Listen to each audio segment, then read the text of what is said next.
delighted and honored to host Secretary of Defense James Mattis here in Israel. We'll start today's press conference with opening remarks, first from Minister Lieberman and then from Secretary Mattis, after which time they will answer questions from two Israeli journalists and two American journalists selected in advance. Thank you. Thank you.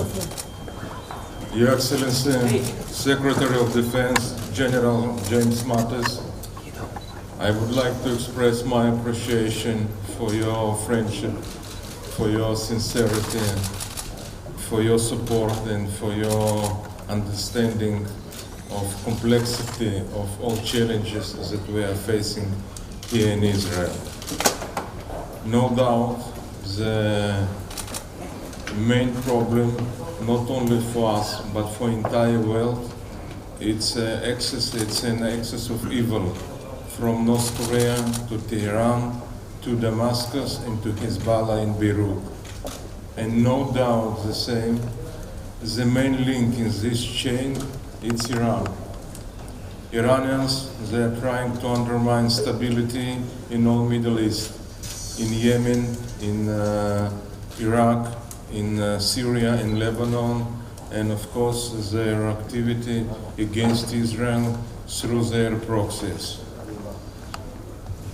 We are sharing the same values, we are sharing the same views, and I hope that with your support we will be able to overcome all these threats and of course to bring peace and stability to this part of the region. We appreciate your success against Daesh, your operations, and you are leading the coalition against terror, against Daesh in Mosul, in Raqqa, and we really think that it's a great step forward to overcome the terror. On behalf of myself and the people of Israel, I would like to extend our gratitude and appreciation to the American administration led by the President Donald Trump. We're happy to see you, the first member of cabinet, visited Israel, and of course we hope to see during this year President Donald Trump in Jerusalem also. Thank you. Thank you, Minister Lieberman, my friend, and good morning, everyone. I'm honored to return to Israel once again to show my respect for this country and for the Israeli people. I am keenly aware that we stand together this morning, just a week before the Holocaust Remembrance Day, and we share a common determination to never allow such horrific events to recur. As you noted, this is my first visit to Israel as Secretary of Defense, and I'm honored as well to be the first cabinet official from the new administration to visit our friends here. This trip follows a number of senior level engagements between the political leadership of our two countries, including President Trump's meeting with President Netanyahu in Washington in February and Minister Lieberman's visit to Washington in March. Our defense cooperation is nested firmly within our diplomatic relationship, and on that score, I'm pleased that the U.S. Senate confirmed Ambassador Friedman, who will arrive here next month. I just came from Saudi Arabia and Egypt, two other important U.S. partners in this region. My discussions in those countries reinforced the need for vigilance and for the strongest possible cooperation in the international community to defeat threats to all of our countries. Minister Lieberman and I just finished our third meeting since I became the Secretary of Defense in January. Our close and regular dialogue is a reflection of the enduring bond between our country's militaries. During this meeting, we had another in-depth conversation, sharing a keen appreciation for the security situation facing Israel and our friends in the region, and further refining the practical steps we are taking together to defend our shared security interests. The depth of our relationship was clear following the U.S. strike in Syria, when Israel immediately expressed its strong support for our action to enforce the long-standing international prohibition against the use of chemical weapons. Looking across the region, we in the United States recognize ISIS represents a clear and present danger not only to Syria and Iraq, but to Israel and other countries in this region, to Europe, and ultimately to the U.S. homeland. The coalition campaign against ISIS in Syria and Iraq, as you noted, Minister, it is on track, and we have accelerated and intensified that campaign to surround and isolate the enemy so we methodically remove its physical caliphate. In addition to our campaign to defeat ISIS, we also recognize the need to confront the destabilizing activities of Iran. Iran continues to threaten Israel and its neighbors with ballistic missiles through its maritime and cyber activities and through proxies and surrogates, including Lebanese Hezbollah, a terrorist organization helping to keep Assad in power in Syria. In the face of these threats, the United States maintains absolute and unwavering commitment to Israel's security and to its qualitative military edge over Iran or other threats. The foundation of our long-term commitment is the significant 10-year security assistance package we signed recently with Israel, which will enable Israel to continue to acquire the most advanced U.S. military technology.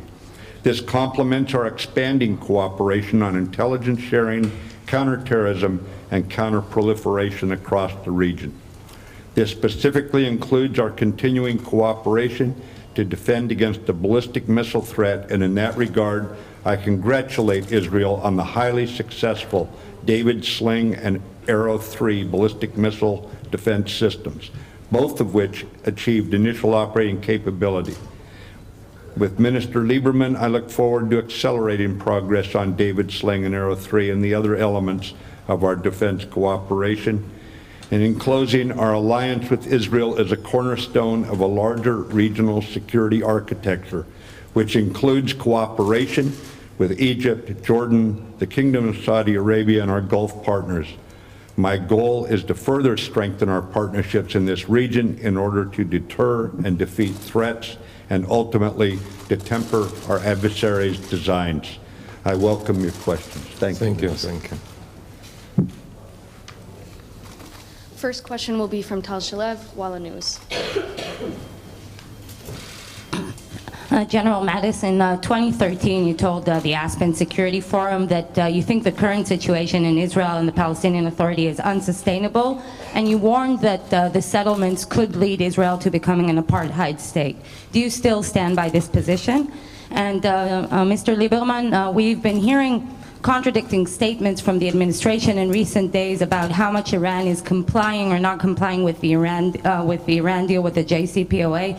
What is Israel's position? Does Israel want the U.S. to cancel the Iran deal?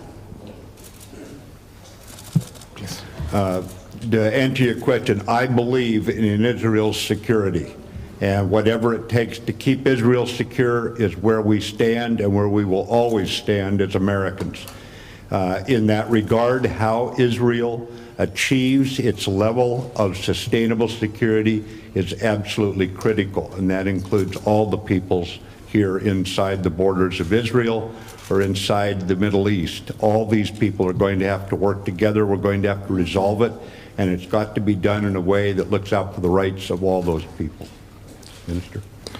Thank you. First of all, we're not in a position to give an advice to American administration, but of course we're happy to see a new policy review, new approach.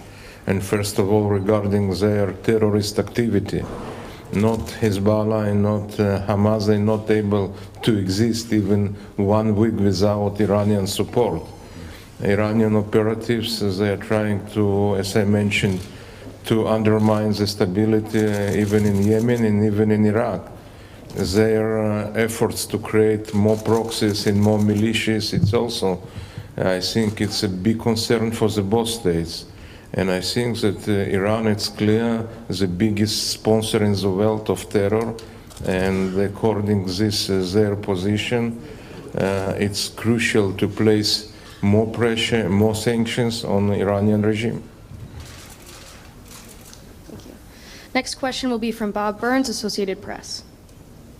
Thank you. question. Mr. Minister, can you confirm that Israel estimates that the Syrians retain between 1 and 3 tons of chemical weapons? And can you provide any evidence that that's the case? And a question for Secretary Mattis.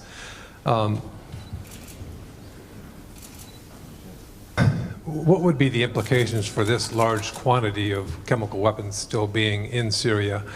And can you say whether the remaining Syrian Air Force has moved its aircraft, its combat aircraft, to the Russian base at Latakia, and what that might imply for future U.S. options to act against another example of Syrian use of chemical weapons? Thank you. First of all, I hope that you do not expect that I will share with you our intelligence information, but I clarified my position. I think sometimes that we have 100% information that Assad regime used chemical weapons against rebels, and I think it was very, very clear position, and we strongly support the last US action in Syria. It was very, very strong and new message to all this region. Yeah, Bob, the bottom line is there can be no doubt in the international community's mind that Syria has retained chemical weapons in violation of its agreement and its statement that it had removed them all. There's no longer any doubt. The amount of it I don't want to get into right now. We don't reveal some of that detail because we don't want to reveal how we're finding out. But the bottom line is, I can say authoritatively, they have retained some. It's a violation of the United Nations Security Council resolutions, and it's going to have to be taken up diplomatically, and they'd be ill-advised to try to use any again. We made that very clear with our strike. So I'll just leave it at that. They have dispersed their aircraft. No doubt they've dispersed their aircraft in recent days. Next question, Yoav Zaytoun, Ynet. Mr. Defense Secretary, what is your opinion on the Iranian nuclear deal and agreement to which you have objected in the past? And will the U.S. insert changes that Israel is demanding? And another question, if your opinion, will the transfer of the U.S. embassy to Jerusalem lead to Jerusalem result in the escalations? And is that why the process has been frozen? And Defense Minister Lieberman, does Israel attack ISIS targets in the Sinai? And if so, are they done coordinations with the Egyptians? Thank you. Yeah, on the Iran nuclear agreement, as our Secretary of State said about 3 days ago, Iran appears, to the degree we can determine it, and we're pretty confident, they appear to be living up to their part of the agreement. It is an agreement that is in force. The United States has signed it in the previous administration. It continues to be in force. That in no way mitigates against or excuses the other activities of Iran in the region, to include its support of the war in Yemen that grinds on thanks to their support, to the Iranian support, or what they're doing in Syria to keep Assad in power and continue the mayhem and the chaos and the murder that's going on there and the refugees. So those are separate issues, but the agreement on nuclear issues still stands, and that's all I can say about it. On the move of the embassy, that is something you'd have to take up with the Secretary of State. It's just not under my purview. I can't speak to that. I think that we're really happy to see that the Egyptian military forces more active and more efficient in their fight against ISIS in Sinai, and Of course, we saw that their last operation were very, very successful. Last question from Idris Ali, Reuters.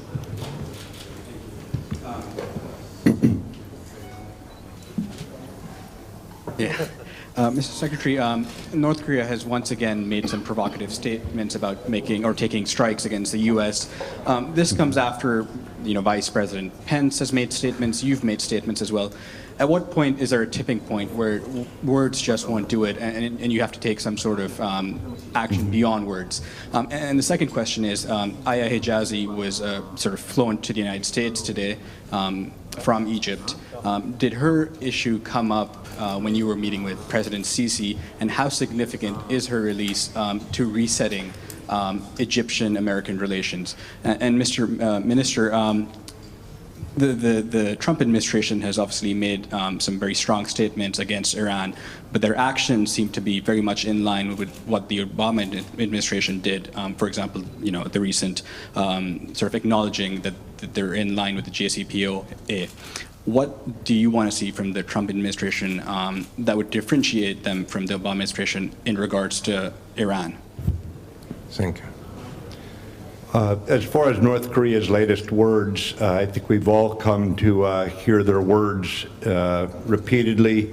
Their word has not proven honest. It's been provocative. They've not lived up to any statements they've made in the past. Years, decades actually, about stopping their ballistic missile and their nuclear programs. So I would just take their words at the same value we've always given them, as we've learned not to trust them. As far as the release of the American citizen, she was found innocent in the Egyptian courts, and appropriately she is returned home.